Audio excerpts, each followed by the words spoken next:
I don't like dinners with an agenda, especially not when they come from HR with a cold email subject line, dinner with the Whitmore family, Friday, 7 p.m. It even came with a little yellow smiley face, as if that made it more personal. After 22 years of building Sterling DataWorks, a data analytics company now valued at over $95 million, I was being summoned not to report performance, not to receive recognition, but to have dinner. I knew something was off. I just hadn't imagined betrayal could wear such a polished face. My name is Olivia Barnes. I was the first person ever hired at Sterling back when it operated out of a makeshift basement office in an old Denver library.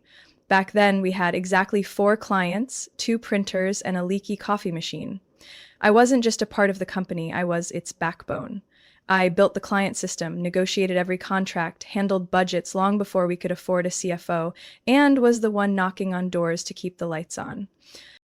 The CEO, William Whitmore, used to call me the silent engine. He said I kept everything running when it was all falling apart. But like most compliments that are repeated too often, it started to lose meaning over time. I sensed the shift before it even arrived. Our Monday meetings were gradually postponed indefinitely. My status reports were skimmed over if read at all. Then came the new faces, young, loud, flooding the air with buzzwords like growth mindset, AI integration, and digital transformation. They started to take over the executive floor like ivy on old stone. Then I got the dinner invite. That evening, I wore a simple deep blue dress and the silver earrings my daughter gave me last Mother's Day. I looked exactly like I always had, professional, poised, proud. The restaurant was a high-end rooftop in the city center, all dim lights and expensive wine. William was already there, standing beside a long white tablecloth-covered table next to his wife Janet and their only daughter, Brooke Whitmore. Brooke stepped out like she'd just walked off the cover of Forbes' Next Gen Female Leaders issue. Perfect makeup, loosely curled blonde hair, and a cream-white tailored suit without a single wrinkle. Not a line on her face, not from youth, but from never having endured anything worth wincing at. "Olivia!" William opened his arms as if I were an honored guest, not a target set for replacement. "I'm so glad you could make it." "So am I smiled, sliding into the seat across from him. My stomach was wound tight like a rope before a storm. Dinner began with empty compliments, polite laughter, and too much wine. Brooke asked about the company's early days, her tone tinged with a subtle mockery. "It's hard to imagine you working in a basement, like some movie startup," she giggled, eyes sweeping over me like I was a valuable antique. I kept smiling. "Yeah, it wasn't exactly fun at the time." William cleared his throat and changed the subject so smoothly it was obvious he'd planned it. "Actually, Olivia saved the company from going under twice. First was when she landed that federal security contract worth nearly $1 million in year 3. Brooke smirked. "Every company needs its foundation stones." I could have stood up and walked out right then, but I stayed. I wanted to see how far they'd take this performance. Midway through the main course, roasted cod over saffron risotto, William set down his fork and knife, laced his fingers together on the table. His voice was steady, careful, like delivering a eulogy. "Olivia, we've been thinking a lot about Sterling's long-term direction," he said. "You've been critical in getting us here, but now it's time to transition. A new generation, fresh energy, new vision." I kept my expression still. William went on. "Brooke just completed the Executive Leadership Program at Wharton. She has some incredible ideas for rebranding, moving Sterling into the blockchain era, and predictive analytics." I nodded calmly. "So, what's the transition plan?" He looked relieved that I didn't explode. 6 weeks. She'll shadow you at first. We'll make the formal announcement afterward. Of course, there's a generous exit package." That was when Brooke leaned in, fork in hand, like she was about to finish off the last bite. Or finish me off. Her eyes shimmered under the golden restaurant lights. "It's time you took a rest, Grandma," she said with a half smile. "Let us take it from here." I looked up, locking eyes with her, and in my head one thing echoed. They don't know. They have no idea I still own a piece of this company. a not-so-small piece, a piece with voting power. And I'm not letting anyone take what I built, not without a price. I didn't respond to Brooke right away. I just stared at her long enough for the smugness in her smile to start twitching with uncertainty. I had survived 3 restructurings, 2 mergers, and 1 economic crash. Not to be replaced by a child fresh out of college who had never tasted failure. I smiled faintly. Thanks for the early retirement wishes, sweetheart, but I'm still in perfect shape, and I've still got work to do. The air at the table thickened. William sipped his wine, his eyes darting to his daughter, silently telling her to cool it, but Brooke didn't. She kept smiling, spearing another piece of fish, tilting her head. I just think it'd be better for the company to have a new breeze, a more modern look, like a brand that fits the next generation. She blinked. Sterling right now feels like a landline phone in the iPhone era. I set my glass down, slowly. And you think you're the iPhone? Not just me, she said with a shrug. I represent what the market expects. Agile, young, innovative, not outdated. The last word came, sugar-coated, but it shot straight for the throat like a bullet. I turned to William. This is your idea of a transition? Letting your daughter reduce me to a timestamp? He didn't reply right away, just exhaled softly, shoulders sagging like a man watching a fire he started himself. Olivia, he said, voice quieter than usual. We meant no disrespect. We just need a strategic turning point. And you know we've always valued what you've done. Valued. That hollow word. If they truly valued me, this dinner wouldn't exist. There'd be no condescending stares from a rookie with a suit and 0 experience. No polite ambush designed to write me out of my own story. I nodded as if I understood. But in my head, I was opening a different door. That night, after leaving the restaurant, I didn't drive home. I went to the office, 3rd floor of the Sterling building, the place I had worked since day 1. The elevator crawled upward. I didn't turn on the lights when I stepped in. Everything was just as it had been that morning, a tidy desk, the screensaver softly glowing. I sat down, opened my laptop, and logged into the shareholder portal, the one William and Brooke seemed to have forgotten even existed. My stake, 5.12%. Not sold, not transferred, and most importantly, still holding full voting power. That 5%? William gave it to me in 2001 after a major billing crisis. I had pulled 2 all-nighters fixing an accounting mess that nearly cost us our biggest client, a federal security contract worth over $800,000 at the time. When I handed in the final report, William walked into my office looking pale with stress. He handed me an envelope and said, I can't pay you what you deserve right now, but if we make it through this, I want you to have a piece of what you saved. I remember laughing. I thought it was just encouragement, a thank you card. I had no idea I was holding real leverage in my hands. Later, I called Elaine, my old friend, now one of the top equity counsel attorneys in Seattle. Do you still have the original 2001 contract? She asked. Yes, in the safe at home. And a scanned copy, too. Elaine didn't laugh, just said, Olivia, if they're planning to cut you out without consulting a voting shareholder, they're putting themselves in violation. You don't just have grounds to oppose it, you have veto power over any restructuring that affects the company's direction. I sat still for a moment. So I can keep my seat? Not just keep your seat, she replied. You can pull them into the light. What they didn't expect is that you've been watching and remembering. I didn't sleep much that night. My mind kept replaying Brooke, with her overconfident stare and condescending tone. William, with that guilty look of someone trying to be polite while betraying you. And Sterling, the company I had poured my youth into, now on the verge of being gutted by a generation that thought hashtags and buzzwords could replace experience. The next morning, I arrived early, quiet, no one noticed, but as I walked through the hallway, printed shareholder documents in hand, I no longer felt like the one being replaced. I was the one holding the card they didn't know was still in play. If they wanted to start a new era, I'd be the one shaping it, or pulling the foundation out from under the table they were sitting at. I'm not someone who enjoys retaliation, but I believe in boundaries. And this time, they'd stepped all over them. In polished shoes and fake smiles, hallmarks of a generation that knows nothing about respect. Saturday morning, I walked into the back storage room. I still called it the First Era corner. I dragged out an old file box, pulled out yellowed records, hand-drawn system maps, and original Sterling architecture diagrams from when the company was just a scrappy tech child.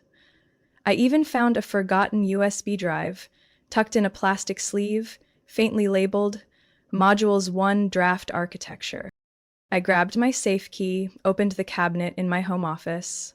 There it was, a scanned copy of the 2001 Equity Agreement, right beside another document, a 2004 NDA, signed by William when I began transferring analytics tools I had built during my independent consulting years. The wording in that NDA was crystal clear. Internal logic tools and layered code structures provided by Olivia Barnes shall be integrated under the condition that original intellectual property rights remain with the creator unless explicitly reassigned in writing. No such reassignment ever existed, and they had forgotten that one small detail. That afternoon, I brought everything to Elaine's office, my friend, now a seasoned IP attorney and partner at Simmons & Trask, a Seattle-based firm specializing in tech disputes. She flipped through every page, silent, for 10 minutes. Finally, she looked up, eyebrows furrowed. "Olivia, you're sitting on a gold mine." "Or a ticking time bomb," I replied dryly. Elaine nodded slowly. "They've integrated these tools so deeply they're core to most of Sterling's functions. Unless they rebuild the entire system, they can't function without what you wrote." She paused, then emphasized, "And since the 2004 agreement still holds, you still own the rights." I leaned back in my chair and exhaled. The lines of code, the architecture blocks I once thought were communal, were now legal pillars keeping me in the game. So if they try to override it, I can send a cease and desist, Elaine said immediately, sue for damages, or even halt the restructuring if it threatens protected systems. But the real kicker, if Harper, the new girl, is using that base for her innovation, she's building a castle on land I still hold the deed to, I finished, eyes narrowing. Elaine smiled. Exactly, and she has no idea. That night, under the warm glow of my home office lamp, I opened the old USB drive. The raw code, early UI sketches, data structures, all flashed back onto the screen. I saved everything to an external hard drive, uploaded a backup to the cloud, and enabled double permission encryption. I also created a master document, a list of all current Sterling systems that use my original code, marked with integration dates, updates, and their impact on product delivery. I wasn't planning to suffocate the company, but I sure as hell wasn't letting them erase me like a nameless contractor. On the document margin, I scribbled one line. If they want me out of the game, let them know. I still hold the rulebook. The next morning, I arrived early again. No one noticed. Brooke hadn't arrived yet, of course. She always liked to show up last and pretend to run the show. I walked into the tech room, where Luis, the company's most senior data engineer, was monitoring the internal dashboard. "Olivia, can I help you?" "I need a minute, Luis, privately." He nodded. "I heard about the dinner with the Whitmores." I didn't respond. I simply placed a paper envelope on his desk. "Don't open this now, but when they start talking about backmen integration, take a look." Luis stared at me, concern in his eyes. "What's going on?" "It's just that this system wasn't built on promises, and I'm not letting it be erased by people who don't understand what it's made of."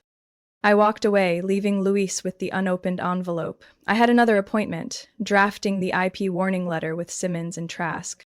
People often think power lies in titles, but it doesn't. True power lies in what others don't know you still hold. The things they think you've forgotten, abandoned, when in fact you're just waiting for the right moment to use them. I didn't need to shout. I didn't need to storm into the boardroom. I just needed to place the old pieces back in the right spot. Then sit down and wait for the first domino to fall. I didn't knock. I walked in as if I'd never been pushed off the board. The following Monday, I arrived at the company at 7 o'clock in the morning, earlier than security. No one in the executive suite noticed as I walked by, carrying a black leather folder. Inside, nothing but facts and strategy. I wasn't there to disrupt. I was there to remind them I was still present and fully awake. I didn't blast out a company-wide email. I didn't post on the intranet. I simply wrote 3 letters. The first went to Celeste Raymond, chairwoman of the board at Sterling DataWorks. It wasn't aggressive, just a reminder regarding the minority shareholder clause in the 2001 charter, along with a link to the original agreement, which clearly states that any restructuring affecting internal power requires the consent of all shareholders holding more than 3%. The second letter went to the in-house legal team, a detailed summary of IP ownership rights tied to 3 core system modules still in use by the company. No threats, just a request for review of current usage rights to avoid potential legal exposure in upcoming M&A activity. The third letter, I sent that one to myself, with the subject line, opening move. That afternoon, I sat in a cafe across the street from HQ, ordered an Americano, and opened my laptop. I started drafting an email to Daniel Renner, CEO of Technova Systems, a company that had nearly acquired Sterling last year before the deal went quiet because William refused to relinquish the CEO seat. I had stayed in touch with Daniel just enough to know they were still interested, especially now that Sterling was being run by amateurs. Daniel, I've heard your board is revisiting interest in Sterling. If that's the case, you should know the current leadership is preparing a transition that could destabilize core operational infrastructure. I'm not interfering. I just think you should read the books before putting any money on the table. Sent. No attachments, no traces. The next day, Brooke walked into the office smiling with 2 coffees, offering one to me like we were best friends. I didn't take it. I just said, "You should drink both. Looks like you'll need the alertness over the next few days." She didn't get it, not yet, but the flicker of discomfort in her eyes when I rejected her performative friendliness told me she could feel something shifting. By Wednesday, I received a reply from Celeste, short, cold, and precise. "Thank you, Olivia. I'll add your materials to the board's agenda this week." I knew Celeste. She didn't waste words. She only responded when something truly mattered. That message was a soft knock on the boardroom door with a storm right behind it. That afternoon, I called Daniel and arranged to meet at a small Italian restaurant by the river. No assistants, no handlers, just 2 industry veterans who'd watched this field rise and fall for over 20 years. "I hear things are shifting," Daniel said after ordering. I sipped water, eyes gazing out the window. Sterling's going through a youth movement. Problem is, the person at the wheel never learned to read a map. He chuckled. "I've received a few resumes from your tech team. Seems like they're not buying into the new plan." I nodded. Brooke thinks she's innovating. Really, she's cutting off the horse's legs to make it run faster. Daniel leaned his chin on his hand, thoughtful. "We still want Sterling, just not in chaos." I pulled a small USB drive from my bag and set it on the table. "This is the part of the system still keeping our clients from leaving. I'm not selling it, I just want you to understand. If you want to buy Sterling, you'd better know what's worth keeping and who's actually keeping it alive." 3 days later, I returned to the office as usual. People looked at me differently, not with pity, with caution. The whispers had started. Louise passed my desk and murmured, "What's going on? Brooke's asking way too many questions about legal and voting rights. She's not as sure anymore." I smiled. Sometimes the best way to make people step back is to remind them the ground beneath their feet doesn't belong to them. That night I didn't work. I sat in the dark, staring at the internal network map of the company. Every node, every system, I once pieced together with sweat and caffeine. They thought I was a foundation stone to be replaced, but I was still the structure holding the building together. And now the game wasn't about who would replace me. It was about who was smart enough not to collapse the entire company. Monday, 9 o'clock in the morning, Sterling's internal system completely crashed. The client dashboard threw a 503 error. All access reports from the Northeast region failed to load. The order processing software, the backbone of major partner contracts, crashed 3 times in an hour. Customer service started receiving emails from 3 international partners. Why isn't the dashboard working? We need the quarterly report, immediately. If this keeps happening, we'll have to reconsider our contract.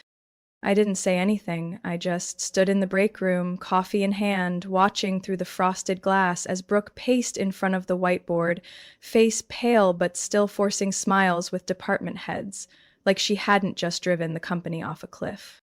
It all began with Vision Reset 2, the new name Brooke gave to her ambitious restructuring plan. In her internal presentation, she proposed cutting the back-end team, merging 3 tech departments into one, and, most drastically, implementing predictive automation to replace nearly 60% of the current auditing workflows. We need speed. We need modernization. We can't let outdated machinery slow down the future, Brooke declared during the company waiting meeting, slides flashing buzzwords like agility, automation, acceleration.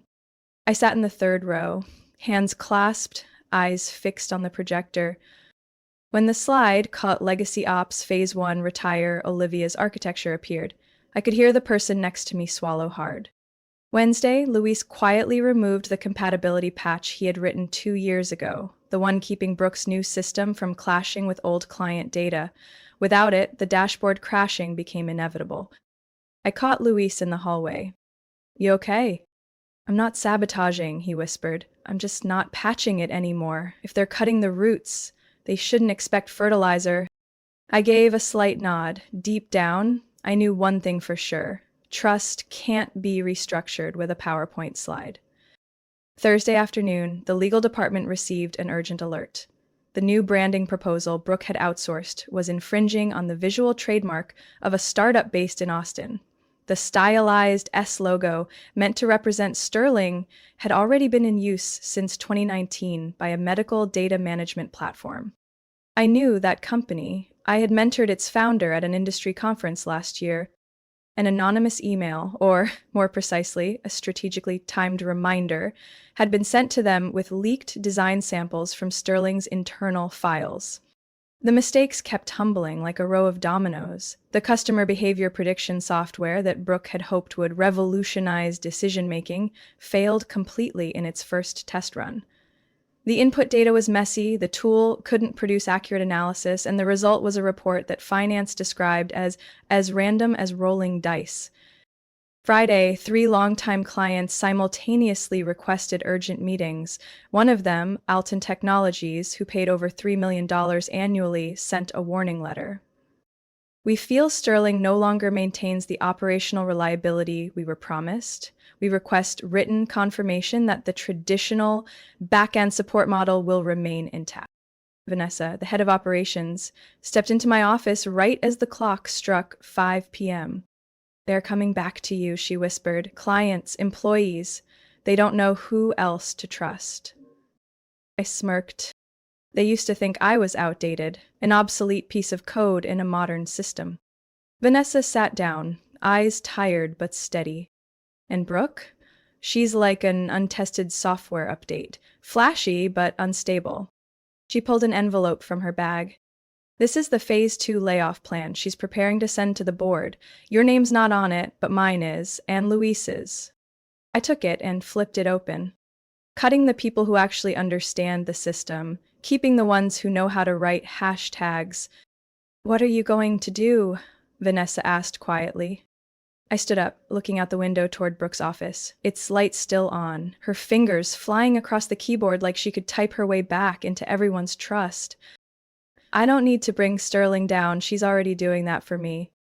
I turned, my eyes colder than a Colorado winter. "My job now is making sure the collapse doesn't land on the people who don't deserve it." Tuesday, 3 o'clock in the afternoon, the entire 9th floor, home to Sterling DataWorks' boardroom, was cleared of all other appointments. "Emergency session." Everyone was present, the full board, CEO William Whitmore, interim executive Brooke Whitmore, internal counsel, and a special guest, Daniel Renner, CEO of Technova Systems, seated in the corner with a calm yet unsettling expression. I arrived 15 minutes early, no fanfare, no pretense, just a charcoal gray suit, a file folder in hand, and an expression that had no patience left for theatrics. Celeste, the chairwoman, nodded as I entered. No pleasantries, just acknowledgement. Today, truth had to be named. The meeting opened with Celeste's steady voice. We've convened due to recent reports of internal instability at Sterling, directly affecting operational capacity and partner trust. She glanced at me. Olivia Barnes has submitted a detailed file. She will present first. I stood slowly, opened the folder, and distributed copies across the table, each marked with color-coded tabs. Blue for equity rights, red for intellectual property, yellow for legal concerns. I'm not here to disrupt, I began, my voice clear and firm. I'm here because what's happening will push Sterling to the edge of collapse if no one speaks up. I pointed to the first section. According to the 2001 shareholder charter, any change to the executive structure requires approval from all shareholders with more than 3% ownership. I hold 5.12%. I was never consulted. A murmur rose. I continued. Next is intellectual property. Sterling's 3 core modules are built on proprietary systems I developed prior to transferring them to the company. Under the 2004 NDA, I still retain ownership rights. William began shifting uncomfortably. Brooke sat frozen. But I wasn't done. I pulled out a client summary. In the last 3 weeks, we've lost 11% in system performance, received 8 partner warning letters, and 3 clients have threatened to pull contracts unless Sterling reinstates the legacy backend model. I turned to Daniel, and Technova is here today. Because they need to know a buyout is only worth something if Sterling retains its soul, not just a hollow shell filled with buzzwords and PowerPoint slides. Daniel finally looked up. He scanned the room before speaking in a calm but cutting tone. We were very interested in Sterling, but the last 3 weeks have revealed a model fractured from the inside. He leaned in slightly. Core technology no longer protected, key staff pushed out, clients losing confidence, and the person leading this so-called transformation, he glanced toward Brooke, has never successfully managed a single operational project longer than 6 months. Silence. William opened his mouth, but Celeste raised a hand. William, you allowed your daughter to restructure this company without board approval. And what's the result? She turned to me. Olivia, what do you propose? I stood tall. I don't need a leadership title. I just need a team who knows what they're doing and a stable structure to safeguard what's left. I motioned to Vanessa and Luis, who were present as internal witnesses. They are people I trained, people I trust. They are capable of keeping Sterling steady through this transition. Celeste nodded, then announced, as of now, the board has decided Brooke Whitmore is removed from all managerial and strategic advisory roles at Sterling, effective immediately. Brooke shot up, face flushed. You can't do this. I am the future of this company. Celeste didn't look at her. And that's exactly why you've become its biggest risk. She continued.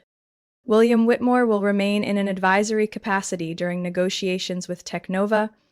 Olivia Barnes will be appointed as transition supervisor, reporting directly to the board and our merger partners. I didn't smile, I just nodded. After the meeting, William waited for me by the elevator. His eyes were sunken.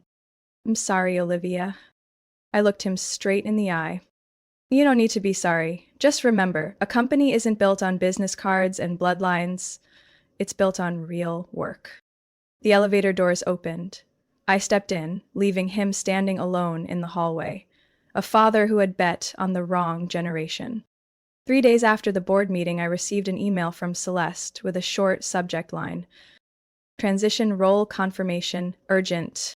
Salary 3 times what I had earned over the past 2 decades. Authority, full control of internal restructuring, system oversight, and direct supervision of the merger with Technova. No conditions, no strings, no politics. They didn't need me as an advisor. They needed someone to clean up the battlefield. I signed the contract in less than an hour. But one thing I didn't do, I didn't return to the fifth floor office, the place I used to call mine.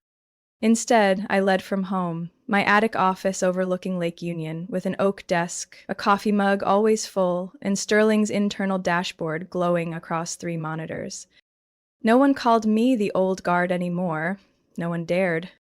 Instead, I called Luis, still buried in lines of messy code left behind by Harper's team.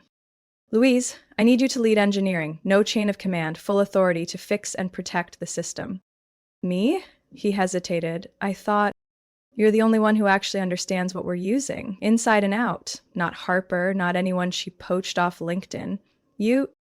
Louis said nothing else. But the next morning, the dashboard ran smoothly again. Not a single glitch. Next was Vanessa. I texted her just 2 lines. They want a new operations process? Show them old was never the same as broken. She responded with a photo. A new ops plan labeled ops_our rebuild phase 1. Every step clear, no fluff, no theatrics, exactly the way I'd taught her. I didn't show up for the regular Zoom meetings. Instead, I had the tech leads send reports directly to me, unfiltered, unedited.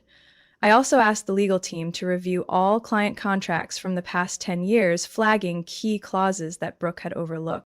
Daniel from Technova called me privately. Sterling's taking shape again, he said. No, I replied, it's shedding its skin, and this time it's not thin anymore. By Friday, the update came in. 3 major clients who had planned to leave Sterling had renewed their contracts for 12 months after seeing the new technical improvements and operations report.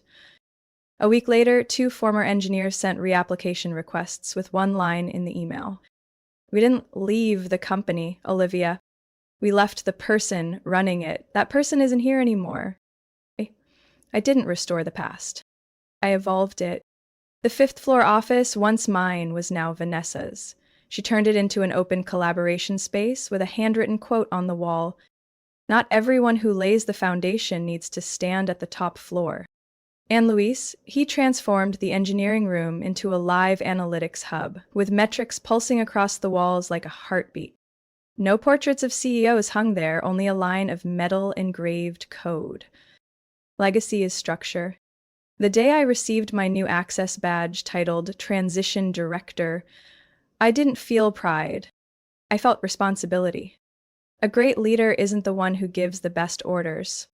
It's the one who chooses the right people to empower and knows when to step back so the structure they built can stand on its own. That evening, I opened a drawer and pulled out the original architecture sketch of Sterling's system, the lines of code I had once written by hand, fueled by blood, sleepless nights, and borrowed money from friends to keep the power on in the office. I didn't frame it. I didn't hang it like a trophy. I folded it, placed it in an old box, and labeled the lid. Not a legacy, a map. I didn't need the CEO title to run this company. I just needed to be in the right place at the right time, making sure the wheels never derailed again. One autumn evening, as maple leaves drifted down across my porch, I sat by the window, ginger tea in hand, laptop open on my lap. My inbox pinged with a new subject line. Subject, legacy, from Celeste. I clicked it open. My heart didn't race, but my eyes lingered a beat longer than usual.